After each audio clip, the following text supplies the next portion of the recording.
अस्सलाम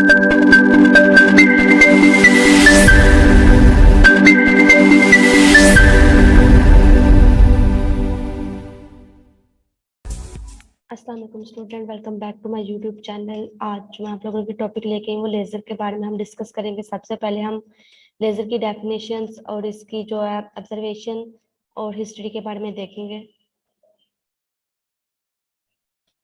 तो topic start करने से पहले सबसे पहले हम इसका कॉन्टेक्ट देख लेंगे कि हमने इस टॉपिक्स के अंदर कौन कौन सी चीज़ें जो कवर करनी है। सबसे पहले हम हिस्ट्री ऑफ लेज़र के बारे में डिस्कस करना है, फिर हमने definition, properties of laser, different type of the laser, application of the laser और उसके यूजेस जो है हम डिस्कस करेंगे। आज सिर्फ हम दो चीजें के बारे में पढ़ेंगे, हिस्ट्री ऑफ लेजर और डेफिनेशन ऑफ द लेजर, और इसकी जो वर्किंग है और प्रॉपर्टीज, वर्किंग और इसका प्रिंसिपल के बारे में हम डिस्कस करेंगे। सबसे पहले इसकी ऑब्जर्वेशन देख लेते हैं आप। लेजर लेजर इज हमारे पास light application by stimulated emission of radiations. L से हमारे पास लाइट और ए से हमारे पास एम्पलीफिकेशन, एस से स्टिमुलेटेड, ई से एमिशंस और आर से रेडिएशंस। इसकी फुल ऑब्जर्वेशन हमारे पास होगी light amplification bye stimulated emission of light. History जो सबसे पहले इसका कॉन्सेप्ट दिया था लेजर ने, वो आइंस्टाइन ने दिया था इन 1817 के अंदर, 1817 के अंदर। इसकी डेफिनेशन के बारे में पढ़ते हैं। The laser is a device, हमारे पास लेजर एक डिवाइस है for producing a very narrow beams. हमारे पास ये एक डिवाइस है और एक नैरो बीम्स प्रोड्यूस करती है are highly intensive monochromatic coherent light. यानी कि हमारे पास एक डिवाइस है, इसकी सेम लाइट होती है, सेम इसका एंगल होता है, और एक डिवाइस है और ये हमारे पास बहुत ज्यादा हाईली जो है नैरो बीम रखती है। हमारे पास काफी ज्यादा इसकी शिद्दत होती है इस लाइट की। तो नेक्स्ट हम जो है डिस्कस करेंगे इसके जो है वर्किंग और जो इसका प्रिंसिपल है वो।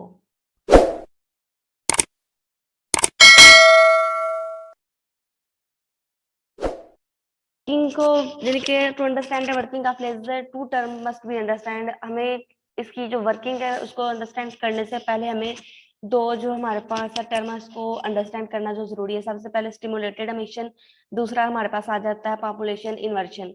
तो stimulated and spontaneous and stimulated emission में ये होता है हमारे पास, सबसे पहले consider a simple of free atom. हमारे पास फ्री एटम है, some of which in which ground state के अंदर है which energy E1 and some are excited energy which energy is E2। The photon of energy is equal to हमारे पास HF is equal to E2 minus E1 are incident on this sample. These incident photons can interact with atoms of the sample of the following two different waves। यानी कि हमारे पास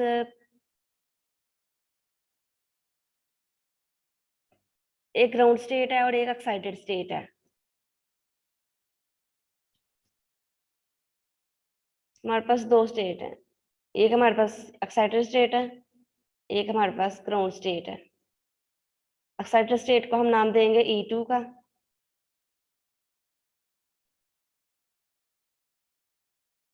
और जो हमारे पास ground state है उसको हम नाम देंगे E1 का।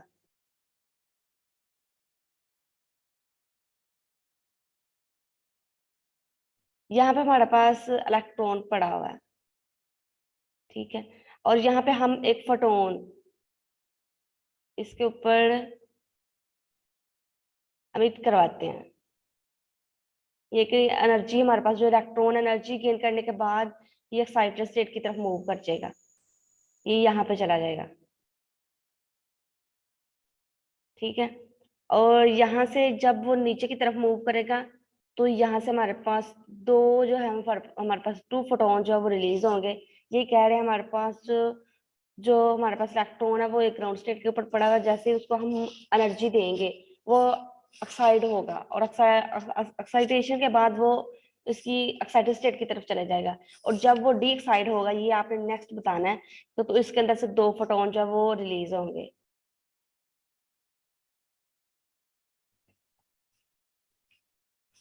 नेक्स्ट हमारे पास आ जाता है induce observation. Induce the incident photons is observed by the atom in the ground state nearby living in the atom in the excited state E2।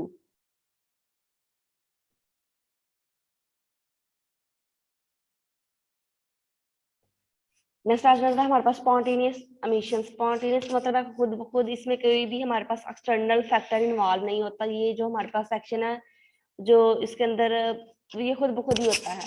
That's can decaying by the spontaneous emission in which atom emit photon of energy. हमारे पास emit करता है photon of energy in any arbitrary direction से, arbitrary direction के अंदर। Next आ जाता है stimulated emission, the excited state. हमारे पास एटम में decay the stimulated or induced emissions in the case the incident photons of energy is hf is equal to हमारे पास E2 minus E1। तो इसमें ये ऐसे यहाँ से जब ये एक्साइटेड स्टेट की तरफ से मूव करेगा तो इससे 2 फोटोन जो है वो रिलीज होंगे। स्टिमुलेटेड एमिशन में यही बताया गया है। और इसमें हमारे पास एक्सटर्नल जो है फैक्टर इन्वॉल्व होगा। जब हमारे पास ये दोनों फोटोन मिलके हमारे पास एक यूनिडायरेक्शनल बीम जो है ये बना देंगे। तो स्पॉन्टेनियस में मैंने बोला था हमारे पास कोई फैक्टर एक्सटर्नल फैक्टर इन्वॉल्व नहीं होगा, लेकिन इसमें एक्सटर्नल फैक्टर इन्वॉल्व होंगे और दोनों फोटोन हमारे पास मिलके एक डायरेक्शनल कोहेरेंट बीम बना देंगे। आगे हमारे पास आ जाता है पॉपुलेशन इन्वर्शन। पॉपुलेशन इन्वर्शन में ये होता है कि सबसे पहले जो ग्राउंड स्टेट होता है वहां पे हमें ये देखना होता है कि इलेक्ट्रॉन काफी ज्यादा मिकदार में पड़े हुए हैं। जैसे हमने उसके ऊपर एनर्जी यानी कि फोटोन को है वो फॉल करना, वो एनर्जी गेन करेंगे और एक्साइटेड स्टेट की तरफ मूव कर जाएंगे। देन हमने ये देखना है कि हमारे पास जो ग्राउंड स्टेट के ऊपर जो इलेक्ट्रॉन पड़े हैं वो कम हो जाए और जो एक्साइटेड स्टेट के ऊपर पड़े हुए हैं वो ज्यादा हो। यानी कि ये देखें, अगर हमारे पास ग्राउंड स्टेट के ऊपर यहाँ पे 3 जो है हमारे पास पड़े हुए हैं इलेक्ट्रॉन, इसके ऊपर हमने फोटोन जो है वो अमिट किया है। फोटोन हम अमिट करने के बाद इसके पास एनर्जी आ गई, ग्राउंड स्टेट की तरफ चले गए हैं। ग्राउंड स्टेट की तरफ से गए तो ग्राउंड स्टेट के ऊपर ये सिर्फ 10 की रेस -8 सेकंड तक यहाँ पे रहेंगे, ये इनका टाइम फिक्स है। देन ये मूव कर जाएंगे मेटास्टेबल स्टेट की तरफ। दरमियान में हमने मेटास्टेबल स्टेट रखी हुई है। और आपने इसमें ये बताना है कि हमारे पास जो N2 होता है वो ग्रेटर होता है N1 से। और जैसे ये हमारे पास दोबारा E1 की तरफ मूव करते हैं तो इससे जो हमारे पास फोटोन रिलीज होते हैं। तो आपने ये देखना, सबसे पहले आप इसकी मेटास्टेबल जो स्टेट है इसकी डेफिनेशन देख लें।